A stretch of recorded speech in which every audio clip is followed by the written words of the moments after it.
कहानी की शुरुआत होती है अमेरिका के एक जाने माने कॉलेज MIT में। इस वक्त हम प्रोफेसर जेरल्ड को अपनी मैथ्स की क्लास पढ़ाते हुए देखते हैं। लेक्चर खत्म होने के बाद उन्होंने अपने स्टूडेंट्स को बताया कि मैं क्लास के बाहर बोर्ड पर मैथ्स का एक बहुत मुश्किल सवाल लिखने वाला हूँ और अगर तुम में से किसी ने भी इसे सॉल्व कर दिया तो कॉलेज में तुम्हारा नाम सुनहरे अक्षरों से लिखा जाएगा। उन्होंने अपने स्टूडेंट्स को मोटिवेट भी किया ये कहकर कि पहले भी मेरे कुछ स्टूडेंट्स इस क्वेश्चन को सॉल्व कर चुके हैं और आज के दिन वो बिल्कुल टॉप पे हैं अपनी फील्ड में। ये सवाल बहुत मुश्किल है, ये देखते हुए प्रोफेसर जेरल्ड ने उन्हें सेमेस्टर के आखिर तक का वक्त दिया ताकि वो आराम से समय लेकर इसे सॉल्व कर सकें। लेक्चर खत्म हुआ और फिर हमने विल हंटिंग नाम के एक आदमी को देखा जो वहाँ पर साफ सफाई का काम करता था। उसने वो मैथ्स प्रॉब्लम देखी जो प्रोफेसर ने लिखी थी। विल बाद में अपने घर गया और बाथरूम के शीशे पर इक्वेशन सॉल्व करने लगा। अगले दिन जब वो वहाँ बिल्कुल अकेला था उसने चौक उठाया और प्रॉब्लम का आंसर लिख दिया। ये बहुत बड़ी बात थी क्योंकि उसने इस सवाल का जवाब सिर्फ एक दिन में निकाल दिया था।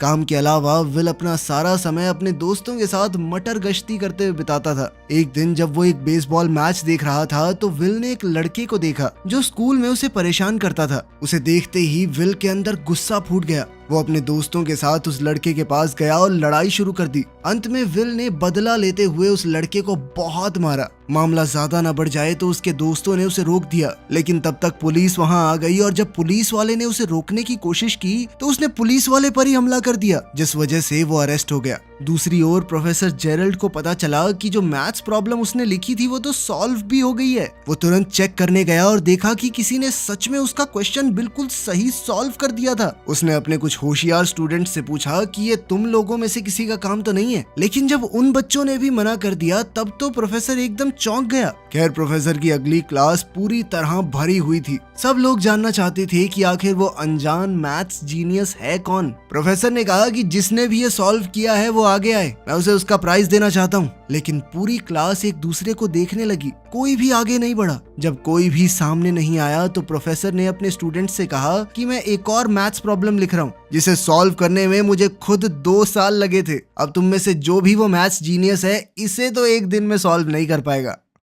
वहीं दूसरी ओर विल अभी जेल से बाहर आया ही था। उसने अपना साफ सफाई का काम किया और तुरंत प्रॉब्लम सॉल्व करने लग गया। उसी वक्त जेरल्ड अपने ऑफिस से बाहर आया और उसने विल को बोर्ड पर लिखते हुए देख लिया। उसने विल को रोकने की कोशिश की, सोचा कि वो बोर्ड पे ऐसे ही कुछ लिख रहा होगा। प्रोफेसर को अपनी तरफ आते हुए देखकर विल वहां से भाग गया। बाद में जब प्रोफेसर वापस आया तो उसने देखा कि विल ने तो एक्चुअली उसकी प्रॉब्लम सॉल्व कर दी है जिसे सॉल्व करने में उसे खुद 2 साल लगे थे, वो इस लड़के ने कुछ ही देर में सॉल्व कर दी। अब उसे पता चल गया था कि वो सीक्रेट मैथ्स जीनियस कौन है। काम के बाद विल अपने दोस्तों से मिला और वापस बार में गया थोड़ी ड्रिंक्स लेने के लिए। वहाँ कुछ खूबसूरत लड़कियों को देखकर विल का दोस्त चकी उनके पास गया और फ्लर्ट करने लगा। लड़कियों को इम्प्रेस करने के लिए चकी ने ऐसे ही झूठ बोल दिया कि हाँ मैं भी यहीं MIT में पढ़ता हूँ, जीनियस हूँ मैं। तभी एक आदमी बीच में बोला और पूछने लगा कौन सी क्लास में पढ़ता है बे तू? जिसके जवाब में चकी ने कहा हिस्ट्री। वो लड़का समझ गया था कि ये झूठ बोल रहा है। उसने चकी की बेइज्जती करनी शुरू कर दी और जानबूझकर उससे हिस्ट्री के टॉपिक्स पर सवाल करने लगा। बेचारे चकी को आता जाता तो कुछ था नहीं, तो वो एकदम चुप रहा। तभी विल अपने दोस्त के लिए आगे बढ़ा और उस आदमी से डिबेट करनी शुरू कर दी। विल एक बार जो पढ़ लेता था कभी भूलता ही नहीं था। उसके फैक्ट्स और जबान इतनी साफ थी कि उसने उस लड़के को एकदम चुप करवा दिया। साथ ही विल ने उस लड़के की बेइज्जती की कि तूने उस किताब से पढ़ा है ना, बिल्कुल रटी रटाई बातें करता है तू। विल ने उसका मजाक उड़ाते हुए कहा कि इतने हजारों डॉलर खर्च कर रहा है तू, फिर भी जब रटी रटाई बातें बोलनी है तो ये तो मैंने पब्लिक लाइब्रेरी में पढ़ी है। इस सब के बाद वो आदमी तिल मिलाकर वहां से चला गया। बाद में उन लड़कियों में से एक जिसका नाम स्काइलर है विल के पास आई और उसे अपना फोन नंबर दे दिया। विल की होशियारी देखकर स्काइलर को वो थोड़ा पसंद आ गया था और स्काइलर ने कहा कि करना किसी दिन फोन मुझे जब तुम्हारे पास टाइम हो। विल ने बाद में वो नंबर उस लड़के को भी दिखाया जो ज्यादा स्मार्ट बनने की कोशिश कर रहा था।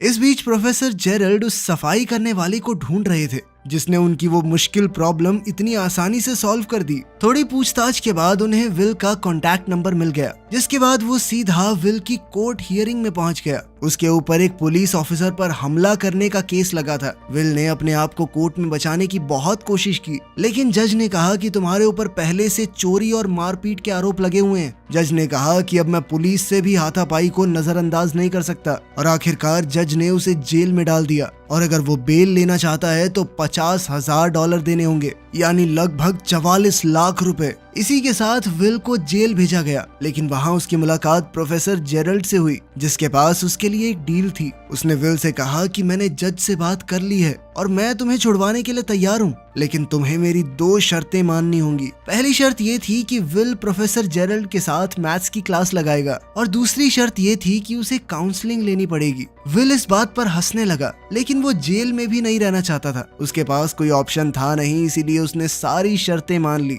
जल्द ही उसने अपनी मैथ्स की क्लास प्रोफेसर जेरल्ड के साथ शुरू कर दी, जो विल के तेज दिमाग को देखकर एकदम हैरान रह गए। अब दूसरी शर्त के हिसाब से उसे एक थेरेपिस्ट से काउंसलिंग लेनी होगी, लेकिन चाहे वो कितने भी थेरेपिस्ट के पास क्यों न चला जाए, विल खुद को उनके सामने खोलता नहीं था। ऊपर से उनका मजाक अलग से उड़ाने लगता। वो एक दिन पहले उन थेरेपिस्ट्स की लिखी हुई किताबें पढ़ लेता और अगले दिन जम के उनकी बेइज्जती करता। आखिरी ऑप्शन के तौर पर प्रोफेसर जेरल्ड ने अपने पुराने दोस्त शॉन मैगवायर से मदद मांगी, जो अब साइकोलॉजी पढ़ाता था। शॉन ने शुरुआत में तो कहा कि मेरे पास फालतू टाइम नहीं है इस सब के लिए, लेकिन जब जेरल्ड ने उसे समझाने की कोशिश की कि वो लड़का बहुत स्पेशल है, अगर सही रास्ते पर नहीं आया ना तो अपनी जिंदगी बर्बाद कर बैठेगा। ये सब सुनने के बाद शॉन आखिरकार मान गया और विल से मिला। जैसा कि उसने अपने पुराने थेरेपिस्ट के साथ किया था, विल ने शॉन की किताब भी पढ़ ली थी और अब वो उनके हिसाब से ही उसका मजाक उड़ाने लगा। लेकिन शॉन ने पेशेंस रखते हुए विल के साथ एकदम नॉर्मल बातचीत की,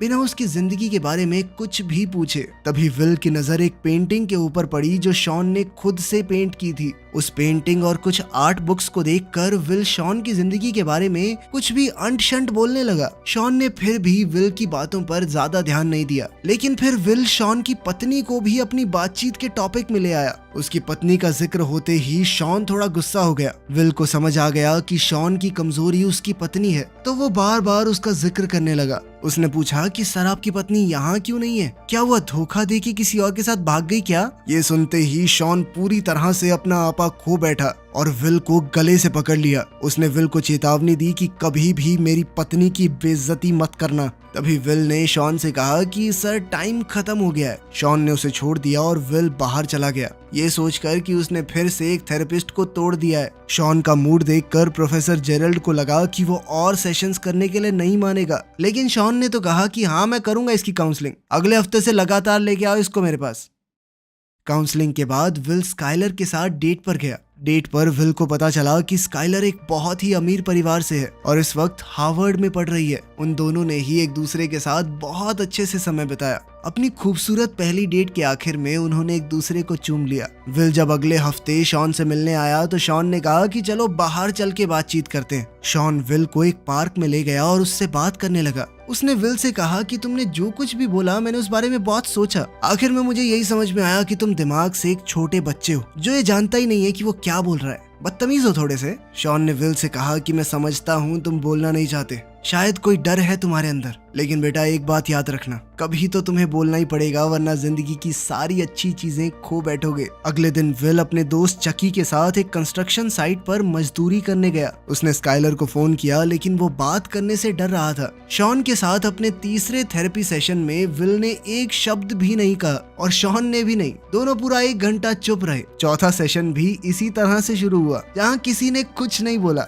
लेकिन फिर बोर होकर विल ने शॉन को एक जोक सुनाया। इसे एक हिंट मानकर कि विल शायद अब बातचीत करना चाहता है। शॉन ने उससे पूछा कि क्या तुम्हारी कोई गर्लफ्रेंड है? इसके जवाब में विल ने उसे स्काइलर के बारे में बताया कि कैसे उनकी पहली डेट बहुत ही बढ़िया गई, लेकिन अब मुझसे बात नहीं हो पा रही। शॉन ने पूछा कि ऐसा क्यों? तो विल ने जवाब दिया कि मुझे लगता है स्काइलर मेरे लिए बहुत ज्यादा अच्छी है और अगर मैं उससे मिलता रहा तो सब कुछ खराब हो जाएगा। कभी ना कभी तो वो समझ ही जाएगी कि मैं उसके लायक नहीं हूँ। शॉन ने उसे समझाया कि कोई भी किसी से बेहतर नहीं होता, हर किसी में कुछ चीजें अच्छी कुछ खराब होती हैं, लेकिन जरूरी बात बस ये है कि वो इंसान आपके लिए सही है या नहीं। इस बारे में और समझाते हुए शॉन ने अपनी पत्नी के बारे में बताया। उसने कहा कि वो बहुत अच्छी इंसान थी, बहुत प्यार करता था मैं उससे, लेकिन नींद में कभी कभी पात देती थी। उसकी इस बात से पूरे कमरे का माहौल बदल गया। विल और शॉन दोनों ने खुलकर हंसना शुरू कर दिया। इसी पल वो दोनों एक दूसरे के थोड़े करीब आ गए और विल को अब शॉन के आसपास थोड़ा कंफर्टेबल महसूस होने लगा। सेशन खत्म हुआ और शॉन ने सलाह दी कि जाकर बात करो उस लड़की से। विल शॉन की बातों में इतना खो गया कि उसे याद दिलाना पड़ा कि आज का सेशन खत्म हो गया है, चलो जाओ यहाँ से। शॉन की बात मानकर विल स्काइलर के कॉलेज में गया और उसे दोबारा बाहर चलने के लिए कहा। स्काइलर ने कहा कि मैं तुम्हारे साथ बाहर जाना चाहती हूँ, लेकिन मुझे एक बहुत ही ज्यादा मुश्किल प्रॉब्लम सॉल्व करनी है जिसमें कई दिन भी लग सकते हैं। विल और इंतजार नहीं कर सकता था तो उसने कहा कि वो सवाल मुझे दिखाना। सवाल देखते ही उसने पलक झपकते ही आंसर एक नैपकिन के ऊपर लिख दिया। इसके बाद विल ने कहा कि अब तो तुम्हारे पास कोई बहाना नहीं बचा, चलो मेरे साथ। उनकी दूसरी डेट के दौरान स्काइलर ने विल से उसके परिवार के बारे में पूछा और विल ने उसे झूठ कह दिया कि मेरे 12 भाई हैं। जिस पर स्काइलर ने कहा कि अच्छा नाम बताइए जरा, और विल ने धड़ाधड़ 12 रैंडम नाम सीक्वेंस में बोल दिए। स्काइलर को थोड़ा शक हुआ कि ये झूठ बोल रहा है और उसने कहा कि एक बार नाम फिर से दोहराना जरा, लेकिन अपना विल जीनियस है, उसने दोबारा उन नामों को उसी सीक्वेंस में बोल दिया। खैर विल अपने अगले थेरेपी सेशन में शॉन से मिला और पूछा कि क्या तुम्हें कभी अपनी पत्नी से मिलने का पछतावा हुआ है, क्योंकि तुम्हारी पत्नी के मरने के बाद तो तुम बहुत ज्यादा अकेले हो गए होगे और इतना प्यार करते थे तो दुख भी ज्यादा हुआ होगा।